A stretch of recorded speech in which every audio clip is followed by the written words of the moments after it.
Since the dawn of time, humankind has gazed at the stars, wandered through forests, and sat beside endless oceans, wondering about the true meaning of life. The question isn't new, nor is it rare. Every culture, every generation, and every soul at some point pauses and whispers into the vastness. Is there more than this? We chase happiness.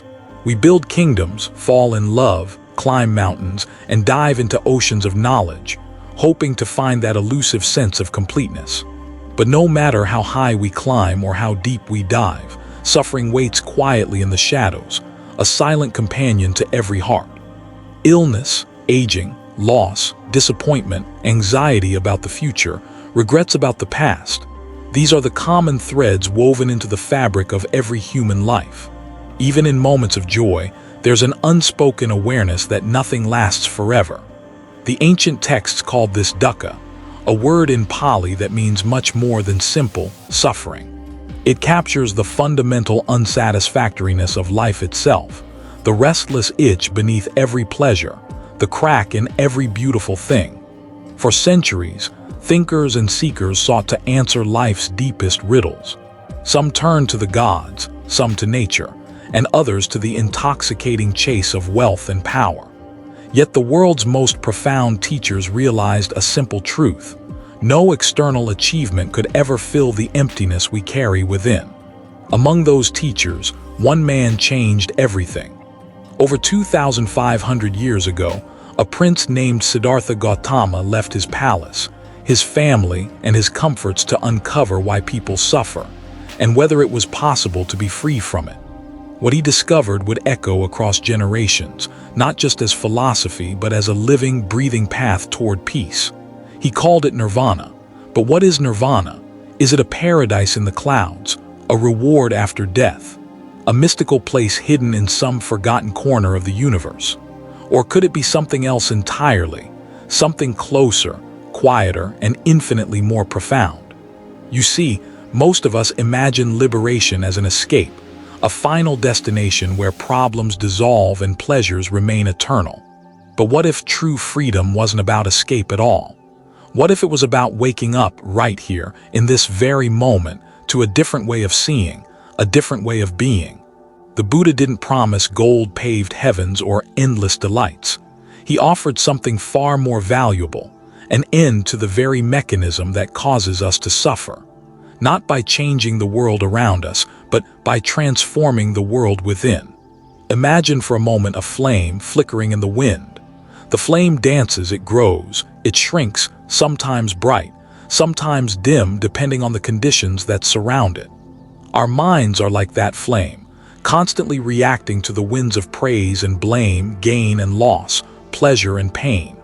We rise, we fall, we chase, we cling. But what if you could snuff out the flame, not life itself, but the craving, the aversion, the endless grasping that keeps the fire of suffering alive? That is the essence of Nirvana. It isn't a thing to possess. It's not a state you can photograph or describe fully in words. It's a profound release, a letting go of the burden you didn't even realize you were carrying. And yet, while this teaching is simple in essence, it remains elusive for most. Because to let go, we must first see what binds us, and seeing is often the hardest part. In a world addicted to distraction, where every moment is filled with noise, speed, and the relentless demand to be someone, the idea of stopping, of observing the restless currents within, feels almost foreign. We wear our busyness like a badge of honor, chasing validation in likes, followers, promotions, and relationships, believing they will finally make us feel whole. But quietly in the heart of the Buddha's message lies an invitation to turn inward, to listen, to look unflinchingly at the nature of our own hearts, and to realize that peace isn't something we need to find. It's something we need to uncover. It has always been there, beneath the clatter of our thoughts, beneath the roles we play, beneath the endless lists of things we believe we need to be happy. A stillness, a clarity, a freedom untouched by the storms of life. This isn't a promise of a life without difficulty. The Buddha himself faced sickness, betrayal, and grief. What he taught was not immunity from life's hardships, but a path through them, one that leads not to mere survival but to genuine liberation. And so, across countless generations, from ancient monasteries to modern cities, seekers continue to walk this path, not because they wish to abandon life, but because they wish to truly live. To understand this, we must first unravel the nature of what we're chasing. Is it pleasure? Is it permanence? Is it control? Or is it something deeper, a yearning not for more but for enough? As we travel through this reflection together, you'll begin to see that the quest for nirvana isn't an escape from life, but an embrace of it in its purest, most unconditioned form. What happens when words fall short? When the very thing we wish to describe cannot be captured in sound, in symbol, or in image. Throughout history, language has been our bridge to meaning. But some truths are so subtle, so intimate, that the moment we attempt to name them, they slip through our grasp like mist through outstretched fingers. Nirvana is one of those truths. The Buddha himself often hesitated to define it in ordinary terms, not because it was unknowable, but because it was beyond the limitations of thought and language.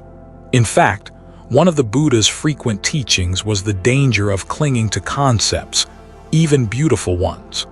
A finger pointing at the moon is not the moon. A map is not the territory. And so it is with nirvana. At its heart, nirvana is not a thing. It is not a place. It is not a prize awarded to the virtuous or the devout. It is the cessation of something, the extinguishing of the flames that keep the cycle of suffering alive. The ancient texts describe it as the blowing out of the fires of greed, hatred, and delusion. Three poisons, as they're known. Forces that distort reality, binding us to patterns of craving, aversion, and ignorance. We chase after what we desire, we flee from what we fear, and we close our eyes to what we refuse to face. This is the wheel we turn, lifetime after lifetime, moment after moment. But imagine, for just a breath, what it would be like to be free. Not because you have satisfied every craving or eliminated every challenge, but because the very mechanism of clinging has been released. The grasping hand relaxed, the restless mind settled. The Buddha described it not as a state of numbness or void, but as a profound peace. A silence not of emptiness, but of completion. A letting go not of life, but of the compulsions that trap us within it. In the Dhammapada, one of the most cherished collections of the Buddha's words, it is written, "There is a realm where there is neither earth, nor water, nor fire, nor air. Neither infinity of space, nor infinity of consciousness, no nothingness, nor even perception itself. It is the end of suffering. It is the unconditioned. This realm isn't somewhere else. It isn't after death. It is a dimension of experience accessible here and now, for those who have cultivated the clarity to see through the illusions that veil it. Nirvana cannot be measured by time, for it exists outside of it. It cannot be marked by location, for it transcends all directions. And it cannot be owned, for it belongs to no one and yet to all.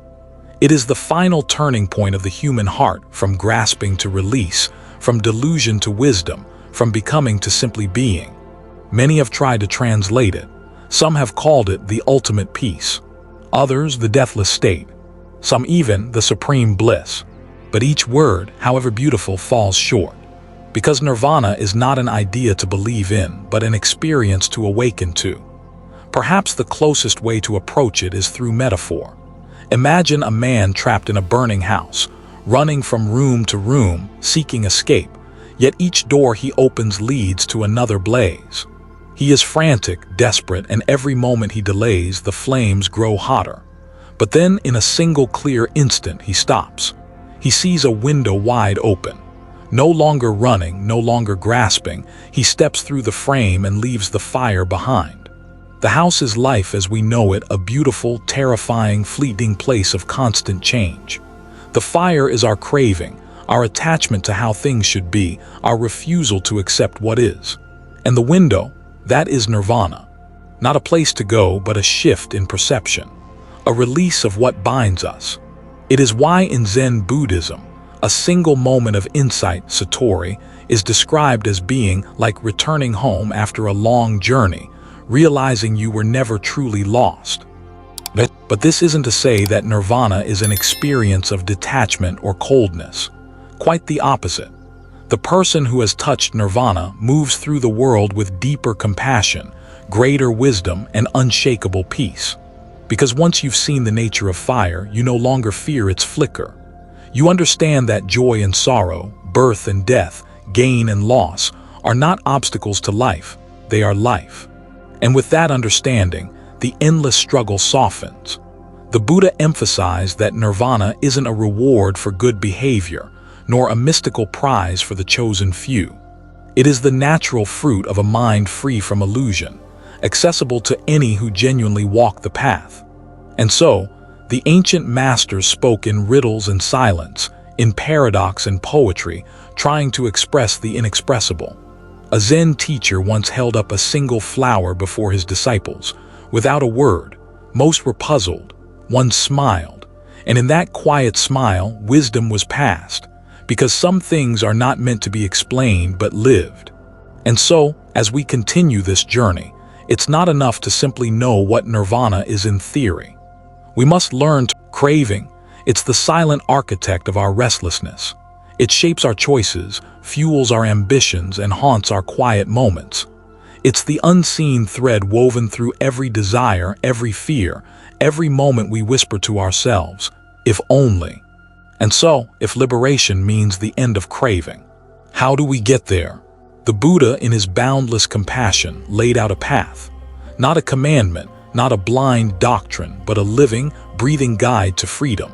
And at the heart of this path lies something both deceptively simple and profoundly revolutionary: the middle way.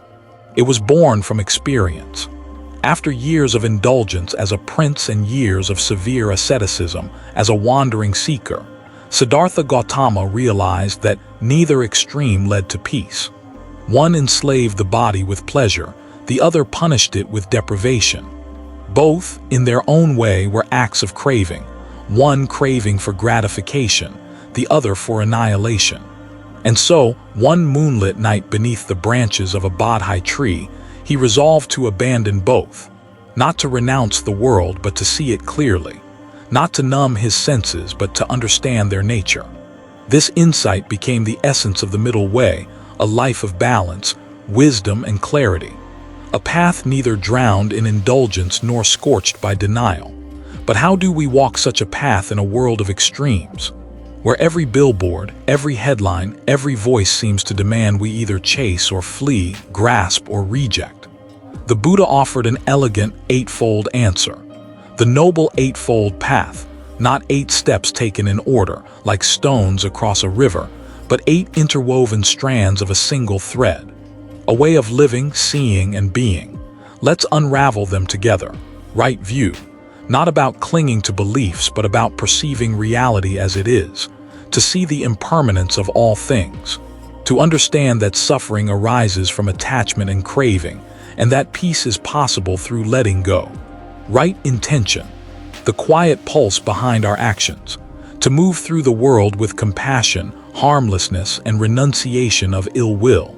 Not from obligation, but from a deep natural kindness that awakens when the self loosens its grip. Right speech. Words carry weight.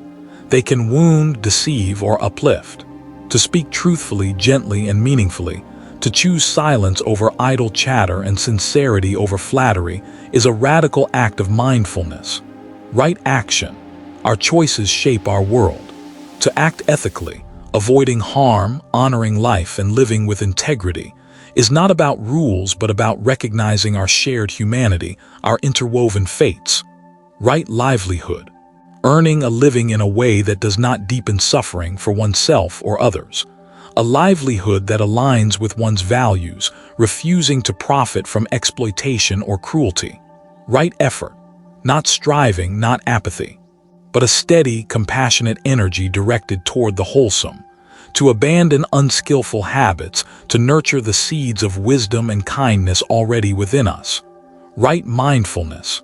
The art of remembering what matters. To be present, to see each thought, sensation, and emotion as it arises and passes without clinging, without aversion. And finally, right concentration, a deepening of awareness, a stillness that allows us to touch the subtle truths beneath the noise.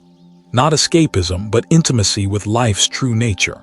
Together, these 8 form the path, not a highway to salvation, but a winding trail walked one breath at a time. And here's the beautiful paradox. The path is the destination. Each step taken in awareness, each moment of clear seeing is itself nirvana in miniature. Like drops of rain that, one by one, become a river. In our modern world, the middle way might seem elusive, where life tugs us toward relentless productivity or hollow distraction, where contentment is marketed as a commodity, where silence feels alien. But it is precisely in this world that the middle way shines brightest. It reminds us that peace is not found by escaping life, nor by drowning in it, but by meeting it fully as it is, neither clinging nor resisting, neither intoxicated by pleasure nor terrified of loss. To walk the middle way is to listen, to the rise and fall of breath, to the quiet voice of conscience, to the subtle wisdom of letting go. And as we do, something shifts. We begin to see that suffering was never in the thing itself, not in the loss, nor in the gain, not in the pain, nor in the pleasure, but in our resistance, our grasping. And as that understanding deepens, the path no longer feels like a burden or a chore, but a homecoming, a return to what was always here. The middle way isn't a philosophy to memorize. It's a living practice, a courage to meet each moment with honesty, balance, and tenderness. And so, as we journey deeper into this ancient wisdom, a question arises: if craving is the root of suffering, and the path to nirvana lies through understanding and releasing it, what exactly are we craving? And why does it hold us so tightly? The answer isn't in distant heavens, nor in dusty scriptures. It lives in the restless pulse of our own hearts. Let's follow that thread together.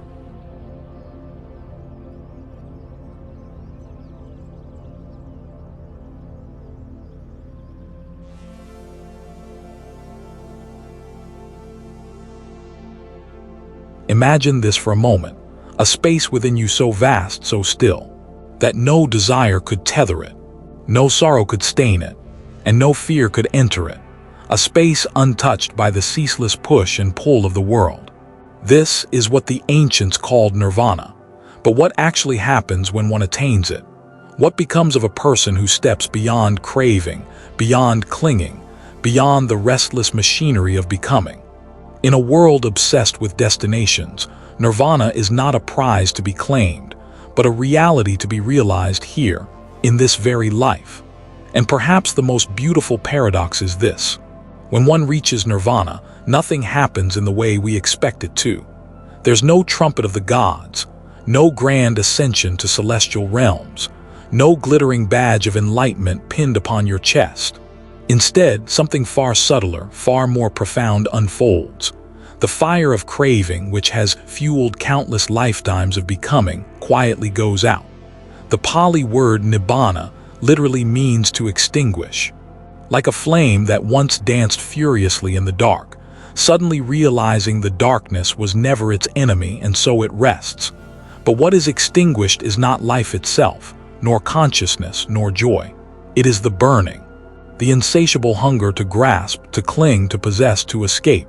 And in its absence, what remains is clarity, a luminous, steady awareness that sees things exactly as they are, without distortion. This is not oblivion, it's not a void.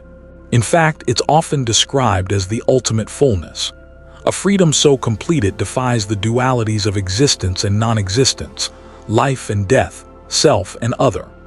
To attain nirvana is to abide in a peace that cannot be shaken by gain or loss, praise or blame, pleasure or pain.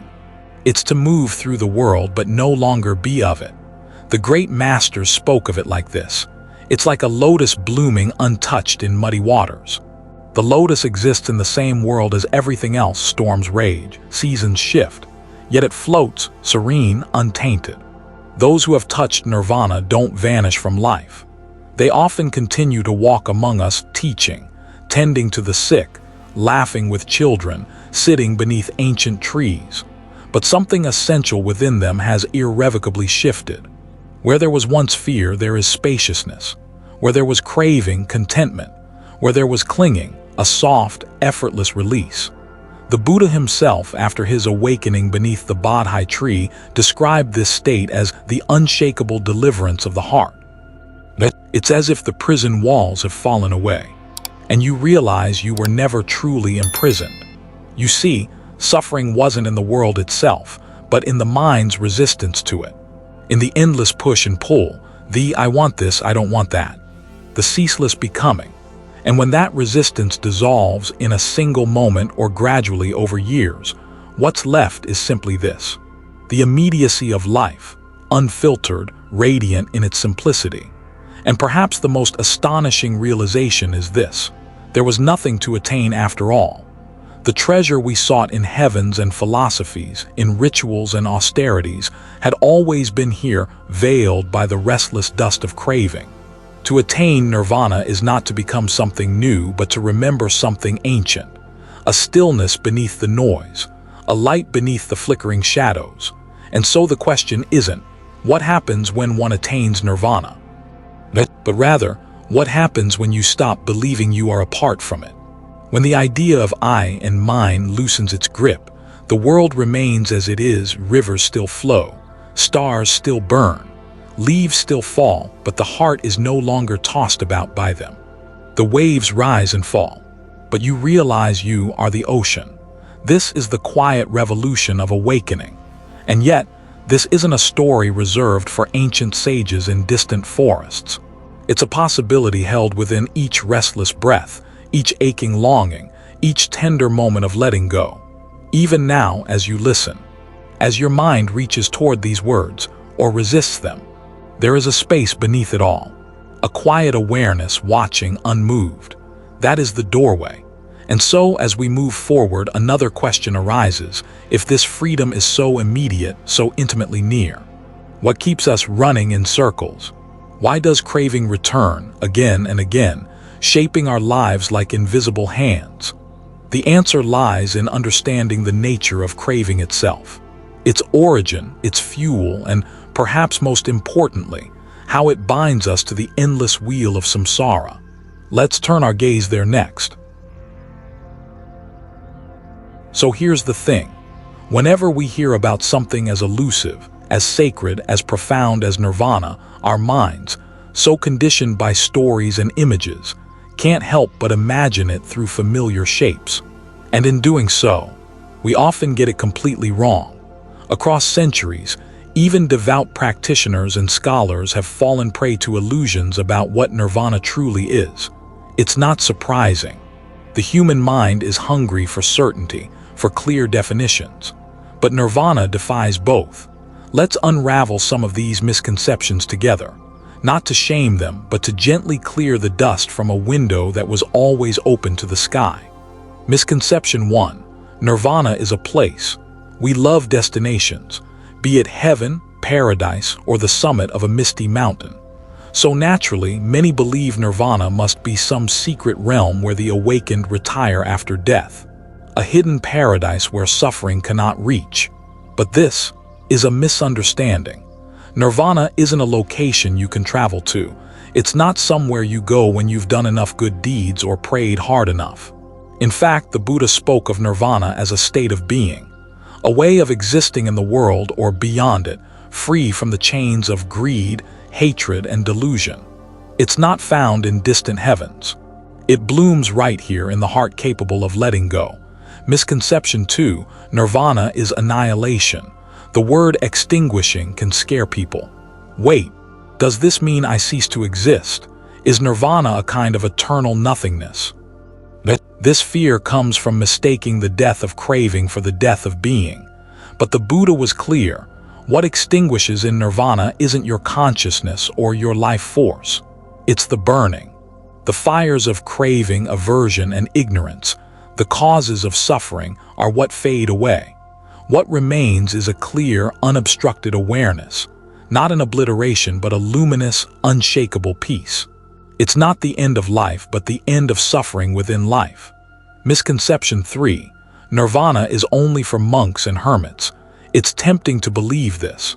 that only those who renounce the world, who shave their heads and wander barefoot through forests, can reach such heights. But Buddhist teachings gently challenge this idea. While renunciation offers powerful conditions for practice, the truth is anyone, anywhere, in any life can taste moments of nirvana. The Buddha himself taught lay people, kings, merchants, mothers. He never limited liberation to a chosen few. It's not about external appearances or titles. It's about the internal work, the courage to turn inward, to question the self, to release attachment. Whether in a monastery or a bustling city street, the doorway is always within you. Misconception 4. Nirvana is a permanent emotional high. Many imagine nirvana as an endless state of bliss, like being eternally wrapped in a warm, ecstatic glow. But this, too, is a trap. The Buddha warned against craving even for bliss, because bliss, like all conditioned experiences, rises and falls. Nirvana isn't about perpetual euphoria. It's deeper, steadier, beyond the highs and lows of emotion. It's the space within which joy and sorrow come and go, without clinging, without resistance. A peace not dependent on circumstances. Misconception 5. You can achieve nirvana through willpower alone. Modern culture loves stories of grit, of sheer force, of will conquering mountains. But the path to nirvana is less about domination and more about surrender. Not surrender in weakness, but in wisdom. It's not about conquering your mind by force, but by understanding it so clearly, so intimately, that its illusions no longer bind you. It's the art of letting go, not grabbing tighter. And perhaps the most persistent misconception of all. Misconception 6. That nirvana is separate from this moment. We imagine it as a distant peak years away, something reserved for the rarest of souls. But again and again, the sages remind us it's not far. The spark of nirvana lies within every moment you release the need to grasp, the urge to run, the impulse to identify, in the pause between one breath and the next, in the quiet awareness that watches a thought rise and lets it fall without attachment. Even now, as you listen, it's here. Not fully realized, perhaps, but glimpsed. And sometimes, one honest glimpse is enough to change the course of a life. And so, as we leave behind these illusions, we're left with a raw, luminous question. If nirvana isn't what we thought, then what truly binds us to suffering? What keeps the wheel of craving spinning, birth after birth, moment after moment? It's time to turn toward that, to face samsara not as a distant concept, but as the invisible current running through our very lives. And in doing so, perhaps we'll learn not just how to escape it, but how to see through it.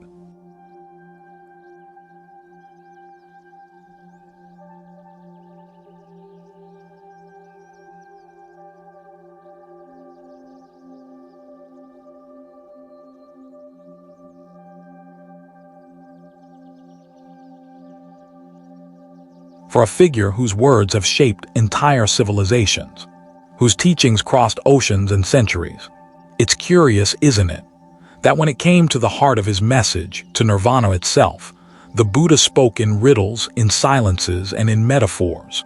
He gave no neat, clear definition, no sacred diagram, no cosmic map. Why? Why leave the most profound truth unnamed? The answer lies in understanding both the nature of nirvana and the nature of the mind that seeks to grasp it. Words are tools, useful, beautiful even, but limited. They're like fingers pointing at the moon, helpful until you mistake the finger for the moon itself. The Buddha saw this danger. He knew that to define nirvana in human language would inevitably reduce it, frame it in concepts, trap it inside duality. And nirvana, by its very nature, is beyond such frames.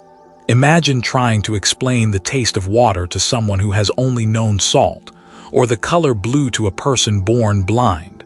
Words could circle the truth, but never touch it. The moment you say, "It is this," you've already lost it. The Buddha's wisdom wasn't in leaving us in mystery, but in guiding us toward direct experience. He described the way, not the destination. He taught us how to unlearn craving, how to sit with suffering without clinging, how to witness the mind without identifying with its storms. And in doing so, he left the final realization unscripted, because it could only be known by those who walked the path. It's not something you can be told. It's something you must taste. And even then, those who have glimpsed it, those few awakened ones, often fall silent when asked to explain, not because they're evasive, but because in that silence is the clearest truth. You see, when the Buddha was asked what happens to an enlightened being after death, whether they exist, don't exist, both, or neither, he refused to answer. Not because he didn't know, but because any answer would trap the seeker in dualistic thinking. To say, they exist, or they don't, implies a limited understanding of being itself. And nirvana is precisely the cessation of such limited views. It's not a state you enter. It's the falling away of all conditions that made such questions possible. Another reason the Buddha avoided definitions was compassion. He knew the mind's tendency to cling even to ideas of freedom, to turn nirvana into another object of craving.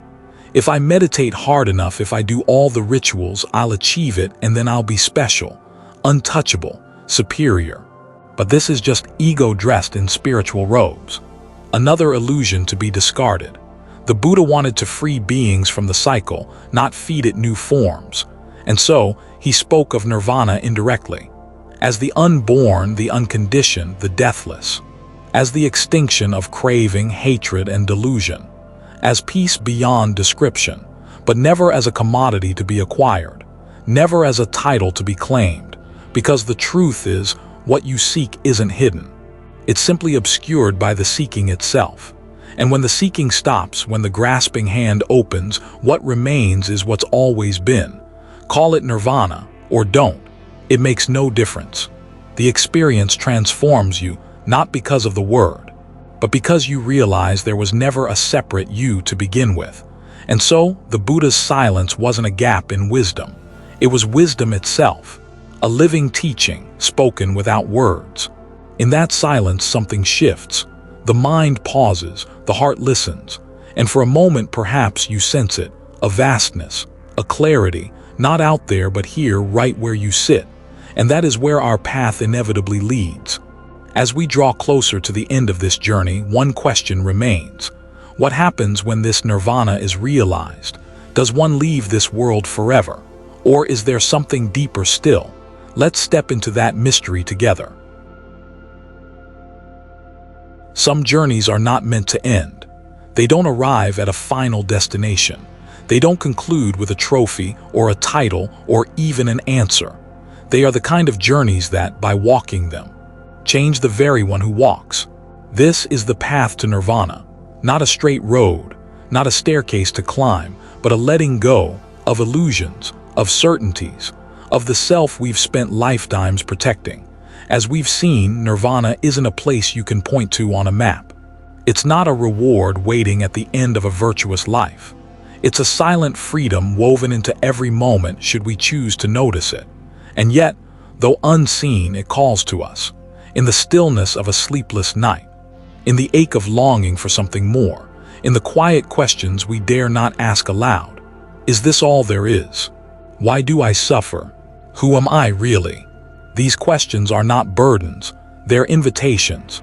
They are the ancient light breaking through the cracks of the self-made prison. And no matter how long we've wandered, no matter how tangled our path, that light waits, patiently, silently, lovingly, because the truth is, you were never lost, only forgetting. The Buddha never asked us to become something new. He asked us to remember what we've always been, unbound, unconditioned, deathless. And in remembering, the world itself transforms. Sorrow turns to compassion. Attachment turns to freedom. Fear turns to love, not the love of possession, but the love that holds nothing yet embraces all. This is the unseen light, the eternal, formless, wordless refuge within. And while no words can capture it fully, each step toward it matters. Each breath taken in mindfulness, each moment of courage to let go, each time you choose presence over distraction, you are already walking this journey. Perhaps in small ways, in quiet acts of kindness, in the choice to pause before reacting, in the silent tears shed for no reason at all. It counts. It all counts. And so, as we close this chapter together, as you step back into your world with its duties and noise, I leave you with this. May you walk gently. May you listen deeply. May you remember when the world seems dark, that light isn't something you find, it's something you uncover. And one day, perhaps without warning, you'll realize it was never absent. It was always here, in you. If this journey stirred something in you, if a question awoke or a quiet peace settled over your heart, I invite you to stay connected. Subscribe to this channel, not for numbers, but because somewhere, someone like you is also seeking, and together,